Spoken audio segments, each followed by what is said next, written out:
Gazteak bai joaten garela zinera, nire lagunak eta beti izan dugu ohitura, zinera joaten garenen ikusten duna da jende gaztea. Peli berri asko daudela, bezakitinda publiko gazte batentzat edo. Igual hilabetean behin minimo bai jute ginen, bai jute gintzala igual gurasoekin o lagunekin. Agian gazteak bai doazela uste duguna baino gehiago zinera, baina Tabakalerako zine aretoan ikusten dugu zerbait egin behar genuela. Orduan bururatu zitzaigun EHUrekin kolaborazioan jende gaztea gonbidatzea programatzera interesgarria izan zitekela gazteak ere erakartzeko. Bueno, bakoitzak egia da bere gustok dauzkala, baina beti izan da oso modu deportiboan, kulturan aldeko eta ez dira inoiz liskarrak sortu edo, eta polita dela, pixkat alde batetik bai sortu egon komunitatea, eta bai lortzeiteun ezagutzak edo kultura edo. Saioen 50 pelikulak izatea emakumeek zuzendutakoak, adibidez. Orduan horrelako irizpidekin ere ibiltzen gara. Irekia da, bai.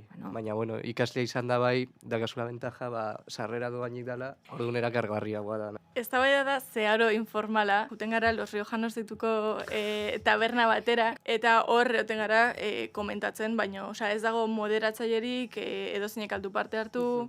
Atrakte hona zuritok euro batera darela, sesioa eta gero, paktauta dugu. Bai. Sarrera kutsiz gero, bai, sozializatzen laguntzeo, zen lagunen lagunak etortzea askatasun handiago gala.